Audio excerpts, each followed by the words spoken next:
Jésus-Christ, toujours les fondements de la foi, la résurrection des morts et la troisième forme de résurrection.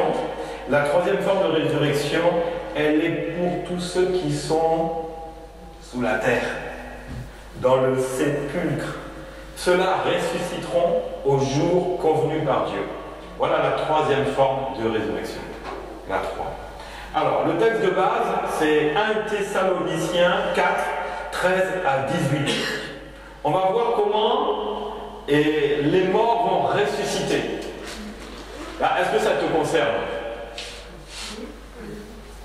Plus tard. Pas maintenant. Mais ça va te concerner pour plus tard, ou peut-être même pas, si Jésus revient avant ton heure. Là, tu ne vas pas vivre ça.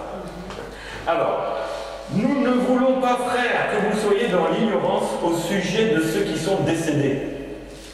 Donc, frère, ne sois pas dans l'ignorance au sujet de tous tes ancêtres, la famille qui est décédée.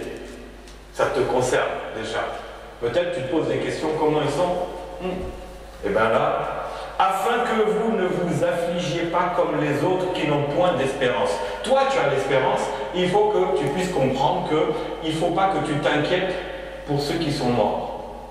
Mais peut-être qu'il y a d'autres soucis de s'inquiéter.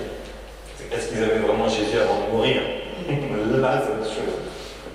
Alors, car si nous croyons que Jésus est mort et qu'il est ressuscité, croyons aussi que Dieu ramènera par Jésus et avec lui ceux qui sont décédés. Mais ceux qui sont décédés, qui avaient Jésus, ou qui marchaient selon la loi d'Abraham, selon la loi de Dieu. Voici en effet ce que nous vous déclarons d'après la parole du Seigneur. Nous les vivants, restez pour l'avènement du Seigneur. Alors eux, ils croyaient déjà que le Seigneur allait vite revenir. Il me paraît comme ça, mais il n'est même pas encore revenu. Nous ne devancerons pas ceux qui sont décédés, car le Seigneur lui-même a un signal donné, à la voix d'un archange, au son de la trompette de Dieu, descendra du ciel, et les morts en Christ, vous voyez les morts en Christ. Alors, est-ce que mes grands-parents sont morts en Christ? Moi, j'ai vécu avec eux, j'étais jeune, je ne les voyais pas. Non. Donc, ils sont morts, mais pas en Christ. Bien sûr que c'est grave. C'est pour ça que les générations qui n'ont pas enseignent, mais il faut aussi annoncer l'évangile pour que ceux qui sont là ne soient pas comme eux du passé. Là, il y a un grand doute. Tu peux regarder dans ta famille, est-ce que tes propres parents seront avec toi plus tard en Christ? La Bible me dit, si je suis sauvé, ma famille sera sauvée. Et ça dépend de toi, que tu annonces. Parce que quand tu as reçu le salut, il y a un feu. Le feu du Saint-Esprit descendant sur toi, qui va te conduire, qui va t'animer à prier pour les parents, jusqu'à ce que quand tu vas les voir, tu vas prier pour eux, tu leur imposeras les mains, ils recevront Jésus dans leur vie comme Seigneur et comme Sauveur de leur vivant. Là, tu dis, Seigneur, voilà, la parole s'accomplit. Mais pour ceux qui sont morts, point d'interrogation, ils verront ça plus tard. Voilà, donc les morts ressuscités. Alors, ensuite, nous les vivants qui restons, qui seront restés, nous serons, alors très important, tous ensemble enlevés avec eux sur des nuées. L'enlèvement de l'Église. Eux, ils pensaient que Jésus, donc ici Paul pensait que Jésus allait revenir de son vivant. Mais non, ce n'était pas ça. À la rencontre du Seigneur dans les airs. Ainsi nous serons toujours avec le Seigneur. Consolez-vous donc les uns les autres par ces paroles. Alors, à travers ce texte-là, tout est dedans. Maintenant, on va voir comment ça se passe. Alors, on va poser une première question. Quand les morts ressusciteront? Quand? Qui peut me dire quand est-ce que les morts vont ressusciter? Oui, mais c'est quand? Quand Jésus reviendra. Oui, mais c'est quand? Je demande quand? Quand c'est à 8h45? Ah voilà. Non, on ne sait pas quand. La réponse est, on ne sait pas quand. Donc, Dieu seul connaît l'instant. Alors, Matthieu 24, 36 dit, pour ce qui est du jour et de l'heure, personne ne le sait. Donc si quelqu'un te demande quand les morts vont ressusciter, tu dis personne ne sait. Ni les anges dans les cieux. Donc si un ange qui vient là, tu peux le questionner, il te dira, je ne sais pas. Ni le Fils, mais le Père seul. Ce qui arrivera au temps de Noé arrivera de même à l'avènement du Fils de l'homme, car dans les jours qui précèdent le déluge, les hommes mangeaient et buvaient, ils se mariaient, ils mariaient leurs enfants, jusqu'au jour où Noé entra dans l'arche, ils ne se doutèrent de rien. Quand l'heure va arriver, tu vas te douter de rien. Rien du tout. Jusqu'à ce que le déluge vienne et les emporte tous. Il en sera de même de l'avènement du Fils de l'homme. Alors 2 hommes qui seront dans un champ, l'un sera pris et l'autre sera laissé. De 2 femmes qui moudront la meule, l'une sera prise, l'autre sera laissée. Veillez donc, puisque vous ne savez pas quel jour votre Seigneur viendra. C'est-à-dire, travaille à ton salut, veillez et priez. Sachez-le bien, si le maître de la maison savait à quelle veille de la nuit le voleur doit venir, il veillerait et ne laisserait pas sa maison percée par le voleur. C'est pour ça, vous aussi, tenez-vous prêts, car le Fils de l'homme viendra à l'heure où vous n'y penserez pas. Donc il faut toujours être prêt. Parce que Dieu seul connaît ce moment-là. Personne d'autre. Alors, quand les morts ressusciteront, point d'interrogation, mais le Seigneur te dit, tiens-toi prêt. Tiens-toi prêt. Aussi, quand les morts ressusciteront, ça sera aussi un temps, comme Dieu seul le sait, c'est Dieu qui va donner le temps. Ce temps-là, c'est Dieu qui va donner. À un moment, ça va se manifester. Comment? Matthieu 8, 28 dit, lorsqu'il fut sur l'autre bord, dans le pays des Gadaréniens, 2 démoniaques sortant des sépulcres vinrent au-devant de lui. Ils étaient si furieux que personne n'osait passer par là. Et voici, ils s'écrièrent, qu'y a-t-il entre nous et toi, Fils de Dieu? Es-tu venu ici pour nous tourmenter avant le temps? Les démons savent que c'est pas le temps, mais ils ne savent pas quand, mais ce moment-là. Il dit, mais pourquoi tu viens nous tourmenter, Jésus, avant le temps? Les démons savent qu'il y a un temps. Vous voyez? Et Jésus, oh Jésus, laisse-nous tranquille, on a nos affaires à faire sur la terre, on a des démoniaques là qu'on veut bien chicoter en attendant que notre temps la finisse dans le feu, dans le lac de feu, c'est là qu'ils finiront. Mais entre-temps, il dit, Jésus, on a le temps. Les démons savent que quand ils sont en train de vous chicoter, là, vous embêtez, parce que le temps n'est pas encore prêt. Mais eux, ils seront surpris, mais ils savent que, non, il y a encore un peu de temps.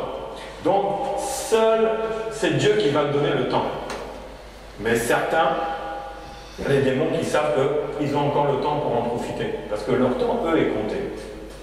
Alors, quand les morts ressusciteront, Jésus explique aussi ce qui va se passer avant son retour.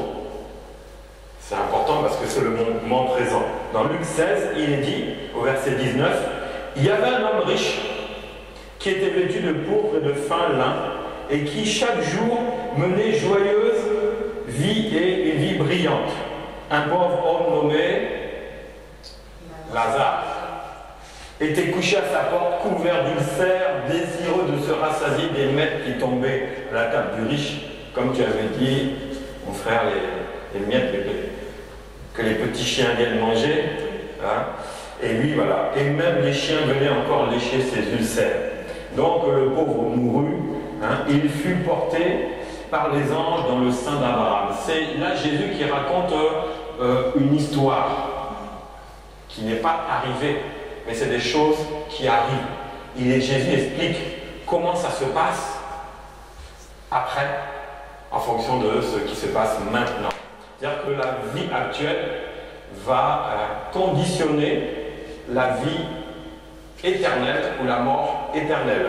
Très important. Il fut porté par les anges dans le sein d'Abraham. Le riche mourut aussi. Il fut enseveli. Dans le séjour des morts, il leva les yeux, et tandis qu'il était en proie au tourment, il vit de loin Abraham et Lazare dans son sein. Bon, il s'écria, donne-moi à boire, etc. Je ne vais pas rentrer dans ça. Moi, ce qui m'intéresse, c'est que, en attendant le retour de Jésus, il y a deux endroits où nous tous, on va se retrouver. Soit le séjour des morts, ou soit le sein d'Abraham. Alors le sein d'Abraham, il est séparé par un fossé, par pas grand-chose. Vous savez, il y a des gens, ils ont eu un accident, ils étaient dans le coma pendant un certain temps, ils ont témoigné quand ils se sont réveillés, ils ont vu un tunnel, une grande lumière, ils sont rentrés dans ce tunnel, et puis arrivés en haut, ils ont fait demi-tour, personne n'est allé au-delà, parce que si tu vas au-delà, tu ne peux plus revenir. Donc ils ont monté petit à petit, ils sont revenus, et je sais pas, massage cardiaque ou quoi, hop, ils sont revenus à la vie, ils témoignent de ça. Mais en fin de compte, qu'est-ce qu'ils ont vu? Pensez qu'ils ont vu le paradis? Ils ont vu un chemin de lumière, mais au bout, il y a deux choses. Vous voyez, le sein d'Abraham, c'est un endroit, et le séjour des morts, c'est un autre endroit. Parce que la Bible dit qu'il se voyait. Donc il n'est pas en haut, le sein d'Abraham n'est pas en haut, et l'enfer n'est pas en bas, parce qu'il ne se verrait pas. Là, il dit, il leva les yeux. C'est-à-dire que le sein d'Abraham est au-dessus du séjour des morts. Mais est-ce qu'il est loin? Ton regard est limité.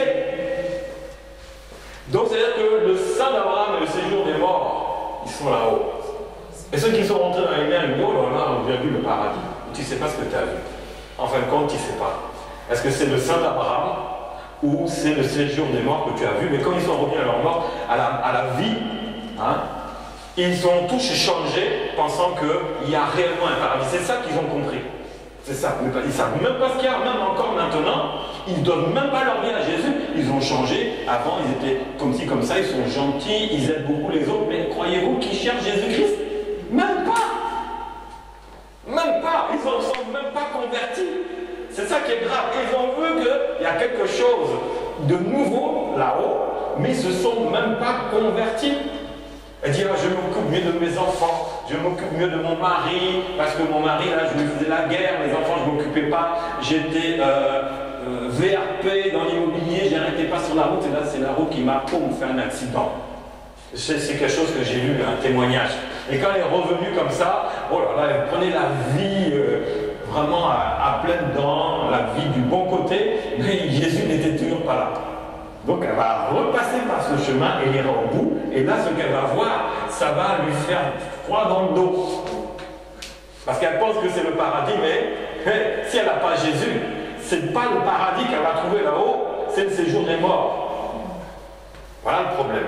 Donc, voilà ce qui se passe en attendant le retour, en attendant la résurrection, où quand Jésus va en un clin d'œil comme ça, tous les morts ressusciteront. En attendant, ils sont où? Ils sont dans le sein d'Abraham ou dans le séjour des morts. Pour Lazare, c'était le séjour des morts. Et il a dit qu'on ne peut pas passer d'un endroit à un autre. C'est pas possible, il y a un fossé. C'est-à-dire que... Comment? Pour Lazare, c'était le sein d'Abraham. C'est-à-dire le séjour des morts. Oui, pour Lazare, oui. C'était le... C'est d'Abraham, et pour l'homme riche, c'était le séjour des morts. Pour Lazare, c'était le sein d'Abraham, voilà. Et l'homme riche, c'était le séjour des morts. Et il y a un fossé. Si ici, je fais un fossé de 4 mètres de large, c'est pas beaucoup 4 mètres, mais et dedans, il y a un vide de 1 km. Est-ce qu'on peut passer? On ne peut pas. Et pourtant, c'est le même endroit. Vous voyez? Il y avait un fossé entre le verre, c'est le même endroit, mais il y a un fossé. Et l'homme riche demandait à Abraham, oh, envoie Lazare pour qu'il me donne un peu avoir, etc. On a vu, et Abraham dit, ce n'est pas possible. Il y a un abîme. L'abîme, est-ce que l'abîme est large? Non, l'abîme, il est profond. C'est les profondeurs. Même s'il fait que 10 mètres de large, tu ne pourras jamais franchir. Si tu rates ton saut, tu tombes dans l'abîme, c'est pas possible. Donc il y a un grand abîme afin que ceux qui voudraient passer d'ici vers vous et de là vers vous ne puissent le faire. Donc, en attendant, voilà l'endroit où tous se retrouvent. Pour les uns, le sein d'Abraham, qui est un lieu de repos provisoire. Mais c'est le paradis, n'est-ce pas? C'est le paradis, parce que c'est tous ceux qui ont reçu Jésus qui sont là-bas. C'est une forme de paradis, lieu de repos.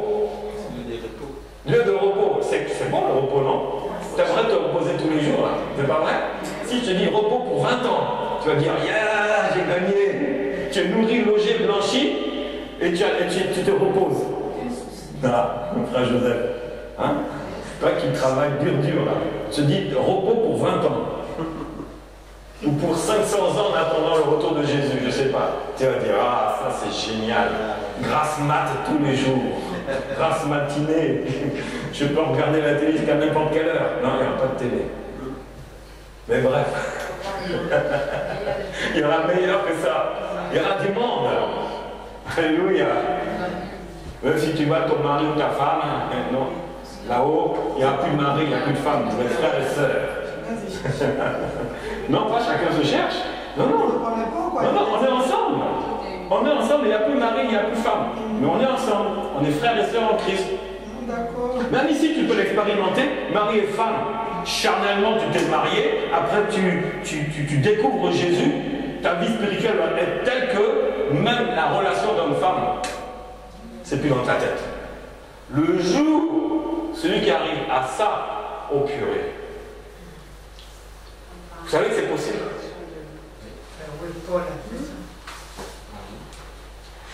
C'est autre chose. Paul n'était pas marié. Il était célibataire. Il a senti qu'il fallait qu'il reste. Mais je parle d'un couple marié avant Jésus. Et les deux reçoivent Jésus. Ils sont nés de nouveau. Et bien ça, ils vont découvrir que en plus qu'ils soient mariés, hommes-femmes, ils sont frères et sœurs en Christ. Et leur relation va être transformée. Si c'est des gens qui aimaient bien se voir 3 fois par semaine, ben, ça ne sera même plus dans leur pensée. Ils pourront faire 3 mois sans avoir de relation. C'est possible, hein? Ben, ça je te le dis. Quand tu reçois la nouvelle naissance, ta femme que tu aimes, que tu veux voir tous les soirs dans ton lit, ça devient accessoire. Parce que Jésus a dit, tu m'aimeras plus que ta femme. Mais c'est ça la nouvelle naissance. Tu adores Jésus plus que ta femme ou plus que ton mari. Ben, avant, tu aimais bien faire les câlins, tout ça. Jésus a pris tellement la place que même ton mari ou ta femme, lui faire des câlins tous les soirs, c'est plus pareil. C'est plus pareil. Et là, ça sera le cas. Donc, c'est pas à chacun de chercher. Non, on est frères et sœurs, mais déjà, tu peux expérimenter ça maintenant. Maintenant.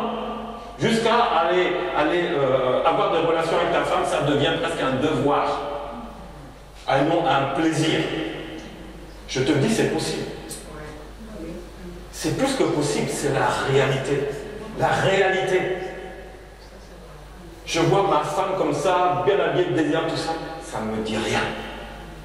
C'est possible, parce que c'est ce que nous ferons.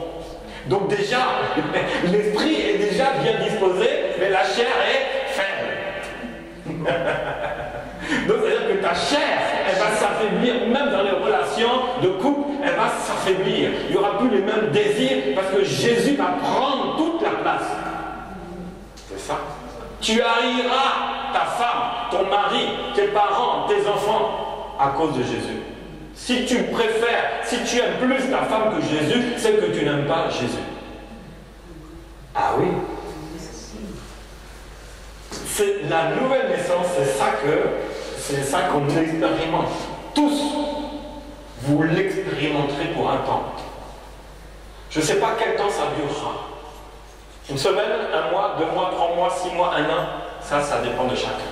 Et après, la chair va reprendre un peu le Et à un moment, le Saint-Esprit va revenir et il va encore remettre Jésus en priorité. Vous voyez ça? C'est ça. Le futur, c'est ça. On peut le vivre déjà. C'est pas là, ici, c'est pas chacun pour soi, c'est chacun ensemble. Et là-haut, ça sera chacun pour soi. Non, non. Déjà, c'est ensemble et Christ d'abord. Et c'est ce que nous vivrons dans le sein d'Abraham, qui sera le lieu de repos.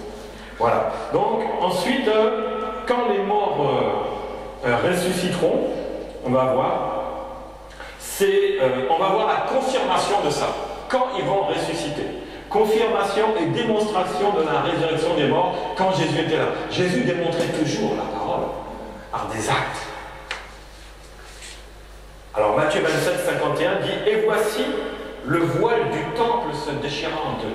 Lorsque Jésus avait été crucifié, il avait rendu son esprit. Et le voile se déchira en deux, depuis le haut jusqu'au bas, ouvert. Plus de séparation. La terre trembla, les rochers se fendirent. » Ça, c'est ce qu'on connaît, n'est-ce pas? Le ciel s'est obscurci. Il y avait les ténèbres de la 6e heure à la 9e heure, c'est-à-dire de midi à 15 heures. Les ténèbres sur la terre.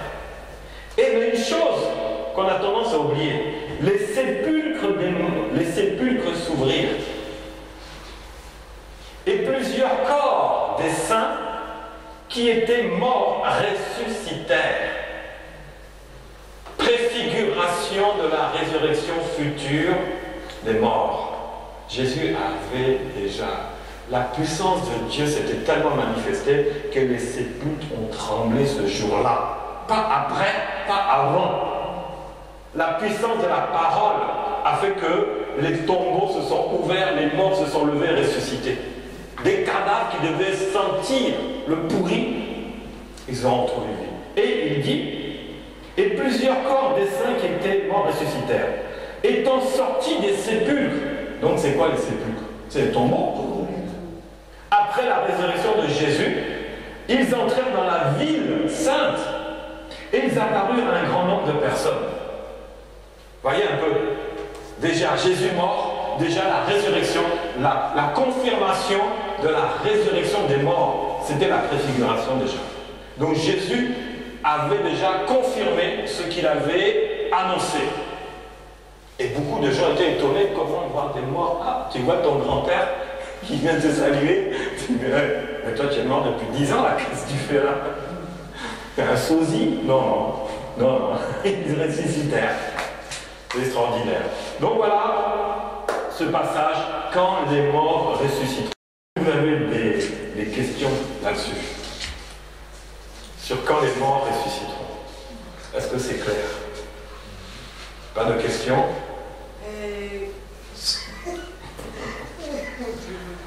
Quand on parle des morts, on rigole, c'est pas normal, on devrait pleurer. Vas-y, ma soeur. Vas-y, je t'écoute. Tu mets un mouchoir? Non, papa, je voulais savoir quand ils se sont montrés à la ville et après, qu'est-ce qui s'est passé? Ah bah, c'est pas écrit. C'est pas écrit. Ils sont partis courir après eux, dire on remet dans le tombeau. Et on ne peut plus te voir, tu es mort. J'ai pris ton héritage. Ils se disent ah, c'est moi le grand-père, bonjour. Oh merde, il veut que je lui rende son héritage peut-être. Non, on ne sait pas. Oui. Donc, cela veut dire qu'au paradis, on peut se reconnaître là-bas, tu sauras que c'était ton mari sur terre. Ah, on va y venir. Là, on n'en est pas encore. C'est quand ils vont ressusciter. Ah, toi, tu vas déjà tomber. Non, j'ai pas vu ici, je verrai peut-être là-haut. Non, non, non. Il faut d'abord un mari ici pour que tu voies là-haut. Donc, ceux qui n'ont pas de mari ou de femme, à courir après mari et femme. Mais c'est pas grave, on sera tous frères et sœurs. Toi, tu seras avec moi, tu vois, si tu avais un mari, ce sera ton frère, comme moi, je suis ton frère. Il n'y aura plus aucun désir charnel. Ça sera spirituel. Tu pourras peut-être reconnaître l'autre. Tu le reconnaîtras, mais on va en parler après de ça. Là, tu anticipes. Oui, ma soeur? Pourquoi on dit qu'on ne prie pas pour les morts? Ah, pourquoi on ne prie pas pour les morts? On va y venir. On va y venir. On va venir à ça. Ça, c'est dans les passages qui vont venir. Donc, tu auras la réponse. Là, c'est très peu, là. Voilà. Quels morts ressusciteront, on va voir ça. Voilà. Que Dieu vous bénisse. Amen.